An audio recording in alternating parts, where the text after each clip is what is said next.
আপনাদের কেউ যদি মারা যায় না, আপনারা ভাবছেন যে হুজুর শুধু ইন্না লিল্লাহ পড়লো আর মনে মনে আলহামদুলিল্লাহ বলে অনেকে আছে যে মরেছে তো কি হয়েছে, তুই বাপ মরেছে এখন আমার তো অর্ডার আসতেই থাকবে কি 3 দিনের মিলাদ, 7 দিনের মিলাদ, 11 দিনের মিলাদ, 40 দিনের মিলাদ, বাৎসরিক মিলাদ, মিলাদ আরে মিলাদ, আর খাওন আর খাওন, হুজুর খেয়েই যাবে এখন।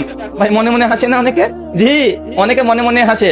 দেখবেন হুজুর আপনার সামনে যখন মরা হইতে গিয়ে বলে যে বাবা তোর তো আব্বাটা মারা গিয়েছিল, লোকটা খুব ভালো ছিল, শুধু নামাজ পড়তো না, তাই বদমাস, নামাজ পড়তো না, ভালো মানে বলছে তোর আব্বা খুব ভালো মানুষই ছিল, তো নামাজ পড়তো না, তো নামাজ পড়তো না, এক কাজ কর, নামাজে কাফারা দিতে হবে, তাহলে নামাজের মাপ হবে না। হুজুর বলছে কবরস্থানে গিয়ে কি করতে হবে কাফারা, 5,000 টাকা দিয়ে দিস, তিনবাজ হুজুর। জিন্দেগিতে নামাজের কাফারা হয় না, নামাজের কোনো কাফারা নাই। আল্লাহ নবী বলছেন নামাজের কাফারা, মিশকাত 1338 নম্বর হাদিস, যদি ফজরে উঠতে না পারে, ঘুম যখনই ভাঙবে তখন তার জন্য ফজর, নামাজের কোনো কাফারা হয় নাই। একটা মানুষ সারা জীবন নামাজ পড়লো না, হুজুর 5 টাকা নিয়ে ওর বাপকে নামাজি বানিয়ে কবরে ঢুকাচ্ছে। সমাজে দেখা যায় না ভাইজান, আছে না? এই কথাগুলো বললে মানুষ তখন বলবে যে এতক্ষণ ঠিকই বলছিল, হুজুর এবারে আমাদের বিরুদ্ধে লেগেছে। আরে ভাই, সমাজে সত্য কথা যারাই বলে তাদের ওপরেই মানুষ পেছন থেকে লাঠি নিয়ে দাঁড়িয়ে থাকে। আল্লাহ নবী যতক্ষণ পর্যন্ত কাফেরদের সঙ্গে চলাচল বিজনেস করেছে, সকলে তখন বলেছে আল্লাহ নবীকে এক বাক্যে, তুমি আল আমিন, তুমি সত্যবাদী, তোমার মতো সত্যবাদী মানুষের দুনিয়াতে নেই। আল্লাহ নবীর কাছে সমস্ত মক্কার কাফের মুশরিক সবাই নবীর কাছে গিয়ে তার সম্পত্তি সবগুলো দিয়ে চলে যেত, বিদেশে চলে যেত, কারণ জানে এই লোকটা হচ্ছে আমানতদার, 1 টাকা সে খেয়ানত করবে না। নবীর কাছে যেত কি যেত না, কথা বলে যেত। আল্লাহ নবী যখন সাবা পাহাড়ের উপরে এসে উঠে সমস্ত কাফের মুশরিকদেরকে ডেকে বলছে যে তোমাদেরকে ডাকা হলো, আসার পরে বলছে আমি যদি তোমাদেরকে বলি, কোনো কথা বলি, তোমরা কি বিশ্বাস করবে? সবাই এক বাক্যে বলছে হে মুহাম্মদ, লোকেদের সত্যবাদী পেয়েছি, জীবনে তুমি কখনো মিথ্যা কথা বলোনি, মানুষের আত্মসাৎ করোনি, তুই যা বলবে সব বিশ্বাস করবো।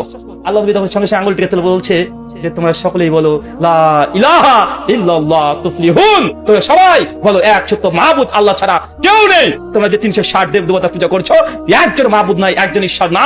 যখন এই কথা বলেছে, আবু লাহাব উঠে এসে নবীকে বলছে মুহাম্মদ তোমার হাত ভেঙে চূর্ণ বিচূর্ণ করে দেবো, পাথর তুলেছে। দেখেন নবী এতক্ষণ ভালো ছিল, ছিল না ভাইজান?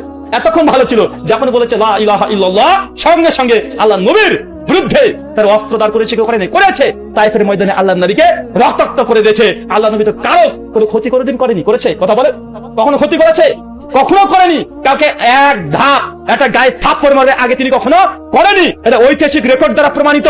তারপরেও আল্লাহ নবী শুধু মুখের একটা কথার জন্য তৎকালীন সময়ের মানুষ বিশ্বাস করেনি। আজকেও আমরা যদি সত্য কথাগুলো বলি, মানুষ আমাদেরকে গ্রহণ করবে না। ওই যে দীনকৃষ্ণ ঠাকুরকে যেমন তাদের গ্রুপের মানুষরাই মারছে, আমরা যদি হক কথা বলি, আমাদের মুসলমানরাও আমাদের মুসলমানের পেছনে কাছে দিতে চলে আসে। আসে না? নাই? আছে না ভাইজান? সব জায়গায় আছে, সব শুনলেন। এখন যদি বলি চাচা নামাজ তো পড়লেন, নামাজ পড়ে হুজুর বলছে রব্বানা যালামনা আনফুসানা, আর পেছন থেকে আপনি বলছেন আমিন। মানে কোন হুজুর যদি নামাজের পরে এই মুনাজাত না ধরে, আপনি বলছেন ওয়াহাবি। আছে না? নাই? বলছে কি হুজুরে ভাই, নতুন নতুন হুজুর এসে দোয়াই তুলে দিল, এরকম আছে না? দুঃখ করে বলছে। অনেক মুরব্বীকে দেখেছি, চাচাদেরকে দেখেছি, বলছে কি হুজুর এলো রে ভাই, নামাজের পরে দোয়া করতাম কত সুন্দর লাগতো, দোয়াই তুলে দিল। ভাই এমন দুঃখ করে কষ্ট করে কথা বলে না? অনেকে আছে। আমি বলছিলাম যে চাচা আসলে দোয়া পৃথিবীর কোনো মওলানা তুলেনি, দোয়া করার পদ্ধতিকে তুলেছে। দোয়া আমরা সকলেই করি, নামাজ শেষে দোয়া জিকির আজকার সবাই করে। আপনি হাত তুলে করছেন, আরেকজন হাত না তুলে করছে, আরেকজন বলছে আরে আল্লাহ কাছে তো দোয়াই করছি, হাত তুলে তো করছি, পা তো আর তুলিনি। তারপরে হুজুরা বলছে বেদাত হবে, বেজাত হবে, কি যে কি বলে, গভীর দুঃখ করে বলছে। আচ্ছা না ভাইজান, আমাদের মধ্যে একটা ভুল ধারণা কি জানেন, আমরা মনে করি দোয়া মানে হাত তুলে করতে হবে, এরকম একটা ধারণা আছে না ভাই? আছে না? নাই? ভাবছে দোয়া মানে হাত তুলতে হবে। চাচা দোয়া মানে হাত তোলা নয়। আচ্ছা মসজিদে ঢোকার সময় দোয়া আছে না? নাই? আপনারা হাত তুলেন। মসজিদ থেকে বের হওয়ার দোয়া আছে না? নাই? হাত তুলেন। পায়খানা ঘরে ঢোকার দোয়া আছে না? নাই? হাত তুলে করেন। পায়খানা থেকে বের হওয়ার দোয়া আছে না? নাই? হাত তুলে করেন। জুতো পরার দোয়া আছে না? নাই? হাত তুলে করেন। পোশাক পরার দোয়া আছে না? নাই? হাত তুলে করেন। আপনি যখন বাড়ি থেকে বের হচ্ছেন দোয়া আছে না? নাই? হাত তুলে করেন। আয়নাতে মুখ দেখার দোয়া আছে না? নাই? হাত তুলে করেন। বাজারে প্রবেশের দোয়া আছে না? নাই? হাত তুলে করেন। হাজার দোয়া আপনি করেন, এক জায়গাতে হাত তুলেন না। এসব জায়গাতে হাত তুলেন। কোন মানুষকে দেখছেন যে পায়খানা ঘরে ঢুকছে, তার হাত তুলে দোয়া করছে, তাকে কি বলবেন? মানুষ না পায়জামা রে তুই, হ্যাঁ? পায়খানা ঘরে ঢোকার সময় দোয়া করে নাকি? হাত তুলে নাকি? কিন্তু আপনি বুঝলেন ভাই দোয়া করবো, দোয়াতে তো হাত তোলাই আদব, তো পায়খানাটা দোয়া তোমার পছন্দ হয়নি, ওখানে তুমি হাত তুলে করো। আচ্ছা রাত্রিবেলা যখন স্ত্রীর কাছে আমরা সকলেই যাই কম বেশি, তো সেই সময়তে দোয়া আছে না? নাই? হ্যাঁ? যে হুজুর বারবার বলছে দোয়া হাত তুলে করাই লাগবে, না করলে মানে নামাজি মনে হচ্ছে হবে না, এরকম একটা ভাব। তো হুজুরকে রাত 12টার পরে ফোন করে দেবেন, হুজুর বাড়ির পেছনে জলদি চলে আসেন, এখন আমরা শুরু হবে, আপনি একটু দোয়া করে দেন, আমরা স্বামী স্ত্রী একটু আমিন আমিন বলে দিবে তোর থেকে। কারণ হুজুর মনে হচ্ছে দোয়া মানে হাত তুলে করতে হবে, সবাই মিলে করতে হবে, নচেত নামাজও হবে না, দোয়াও হবে না। তো হুজুরকে প্রত্যেক রাতে ঠান্ডা বেলায়, ঠান্ডা শীত চলে আসে, বাড়ির পিছনে দাঁড় করে রেখে দেবেন, আপনি দোয়া করতে থাকেন, আমরা আমিন আমিন বলছি। আশ্চর্য, হাজার জায়গা আছে, সব আপনার দোয়া করি, কেউ হাত তুলি কথা বলেন, কেউ তুলি না। মানে কিছু কিছু দোয়া আছে যে জিহ্বা নড়িয়ে নড়ে করলেই হাত হয়ে যায়, হাত তোলার দরকার নেই, ইমামকে ডাকারও প্রয়োজন নেই। তার মধ্যে একটা নামাজ শেষে দোয়া বসে শেষে করলেই হয়ে যায়, হাত তোলার দরকার নেই, ইমামকে ডাকারও প্রয়োজন নেই। কিন্তু আমরা মনে করছি দোয়া মানে হাত তুলতে হবে, না তুললে আমাদের দোয়াই হলো না, এমন আছে না নাই? হুজুর হাত তুলে বলছে রব্বানা যালামনা আনফুসানা, বাংলা মানে কি জানেন? হে আমার রব আল্লাহ, আমি অনেক পাপ করেছি। হুজুর বলছে আল্লাহ আমি অনেক পাপ করেছি, আল্লাহ নিজের নাফসের উপর অনেক জুলুম করেছি। আর মুসল্লি বলছে আমিন, আল্লাহ হ্যাঁ হুজুর অনেক পাপী, তুমি ক্ষমা করো। আপনার কি হলো? এটা তো আরবি, ও বলছে রব্বানা যালামনা আনফুসানা, আল্লাহ আমি অনেক পাপ করেছি, অনেক গুনাহ করেছি, আল্লাহ নিজের নাফসের উপরে অনেক গুনাহ করেছি। আপনার সাক্ষী দিতেন, হ্যাঁ আল্লাহ ঠিকই বলছে, হুজুর পাকা পাপী, আল্লাহ তুমি ক্ষমা করো। হুজুর বলছে রব্বানা আতিনা ফিদ দুনিয়া হাসানাতাও, মানে হুজুর বলছে আল্লাহ রব্বানা আতিনা ফিদ দুনিয়া হাসানাতাও, হে আমার রব আল্লাহ তুমি আমাকে দুনিয়া দাও, গাড়ি দাও, বাড়ি দাও, বিল্ডিং দাও, গোটা মসজিদটা আমাকে দিয়ে দাও, পুরো দুনিয়া দাও। বাংলা মানে কি? রব্বানা আতিনা ফিদ দুনিয়া, আল্লাহ দুনিয়ায় যা আছে সব আমাকে দাও, ভালো ভালো জিনিসগুলো দাও, এবং আখিরাতেও দাও। আর আপনারা সবাই মুসল্লি বলছেন আল্লাহুম্মা আমিন, আল্লাহ তুমি কবুল করো, হুজুর যা চাইতে সব দাও। তুমি কি পেলে ভাই? তুমি তো হুজুরকেই দিলে সব, তোমার কই? হুজুর আরবিতে তোমার কাছে সব নিয়ে নিয়েছে, আর তুমি না বুঝে সব লিখে দিয়েছো। বুঝতে পারছেন না মনে হয় আপনারা, কথা কি বুঝতে পারছেন? মানে আমরা তো বাঙালি, একটু আরবি যদি দেখি না, ভেতরটা যেন ছনমন ছনমন ছনমন ছনমন করে। মানে যদি আরবিতে এক পৃষ্ঠা যদি আপনাকে গালি গালাজ খিস্তি একদম টাটকা আরবিতে লিখে যদি আপনাকে ধরিয়ে দিই, ভাই এটা নে, আপনি আমার অজু নাই, আমার অজু নাই বলে ও রেখে দিবে এইভাবে, ভাই আছে না নাই কথা বলে। আর রাস্তাতে যদি পড়ে থাকে আরবিতে কোনো কিছু লেখা, গালি গালাজ হোক, তারপরে তুলে খুলে বলে সর্বনাশ আরবি একদম পকেটে, ডাইরেক্ট বুক পকেটে, মানে এই পকেটে রাখা যাবে না, বুক পকেটে রাখতে হবে। ভাই এমন বাঙালি আছে না নাই? আছে না ভাইজান? মানে ও ভাবছে কি নাকি আরবি মানে কি নাকি, মানে এই বুক পকেট থেকে দেখে দোকানদার যদি হয়, ওর সঙ্গে সঙ্গে গিয়ে বউকে দেখে বলবে দেখো রাস্তা তুমি কি পেয়েছি, মনে হয় আল্লাহর কোনো ফেরেশতা আমার জন্য দিয়ে গেছে। আর বউ তখন বলবে তাই? আরে সর্বনাশ, তুমি এক কাজ করে দোকানে বেঁধে রেখে দেবা, বরকত আসবে। লেখা আছে কি?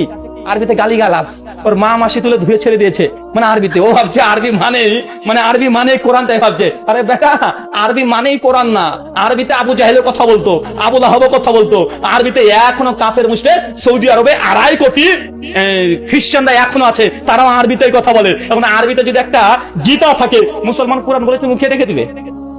আমি নিজের চোখে দেখেছি, আমার কাছে একটা কিতাবুল মুকাদ্দাস আছে আরবিতে, ওরা Bible, old testament new testament একসঙ্গে আরবি ভাষায় তো লেখা আছে কিতাবুল মুকাদ্দাস। একজন হুজুরকে দিয়েছি, মাদ্রাসায় পড়ে, জাস্ট ও এমনি নরমাল মাদ্রাসায় পড়ে, হাফেজ যখন হয়নি, মাওলানা পড়ছে, ওকে দিয়ে দিয়েছি, ও কোরআন ভেবে চুমু খাচ্ছে, আরবিতে লেখা আছে। মানে আমরা আরবির প্রতি আমি বলছি না আরবির প্রতি দুর্বলতা থাকবে না, বাঙালির এতটাই আবেগ, পাছার কাপড় তুলে মাথা ঢেকে বসে আছে, এদিকে বেরিয়ে যা, মাথার টুপি ফেলা যাবে না। নামাজ পড়বে দেখবেন, নামাজে দেখা যাচ্ছে রুকুতে গিয়েছে, পেছন থেকে ওর পাকিস্তান দেখা যাচ্ছে, মানে এত শর্ট ঝুলে জামা পড়েছে, পাকিস্তান পুরোটা দেখা যাচ্ছে, কিন্তু মাথায় যদি টুপি পড়ে যায়, পাশের লোক এসে টুক করে টুপি পরে দিচ্ছে। এটা কি হবে রে ভাই? মানে তার পেছনের কাপড় খুলে দিয়ে, মানে পেছনের কাপড় খুলে দিয়ে ভাসুর এসেছে, কি করবে? একদম সায় তুলে মাথা ডাকছে, ভাসুর এসেছে, এরকম দেখা যাচ্ছে না ভাইজান? আরে কোরআনের আয়াত, কোরআন যেগুলো আছে সেগুলো আমরা মানি না, যেগুলো দরকার নেই সেগুলো ভক্তি শ্রদ্ধা করে একদম উপরে তুলে রেখে দিয়েছি। বাপ যখন মরবে তখন কোরআনটাকে উপর থেকে ধুলে তুলে ঝেড়ে তারপরে হুজুরকে বলে হুজুর এবার আপনি পড়েন। আর হুজুর বসে যে পড়ছে, আর ভাবছে যে পড়লেই 500 টাকা। ও এসছে টাকার জন্য। কিসের জন্য এসছে? টাকার জন্য। আপনি জানেন আপনার বাপ যখন মরে আপনি যে কোরআন পড়াচ্ছেন কি হয় ওখানে জানেন? আপনি তো জানেন না। মানে আপনার বাপ মনে পড়ে আছে, হুজুর গিয়ে কোরআন পড়ছে, দেন কোরআনের একটা আয়াত পড়ছে। কোন আয়াত? সূরা বানী ইসরাঈল 32 নম্বর আয়াত। আল্লাহ কি বলছে? ইয়া আইয়ুহাল্লাযিনা আমানু, হে বিশ্বাসীগণ, লা তাকরাবুস সালাহ, তোমরা নামাজের ধারে কাছে যেও না, ওয়া আনতুম সুকারা, যখন তোমরা নেশাগ্রস্ত অবস্থায় থাকবে। তো বেটা মরা পড়ে আছো, কি নেশা করবে আর? না নামাজে যাবে ও? আমাকে বলে বলছে লা তাকরাবুজ জিনা, তোমরা জেনার ধারে কাছে যেও না। তো মরা মানুষকে জেনা করতে যাবে এখন? কথা বলেন।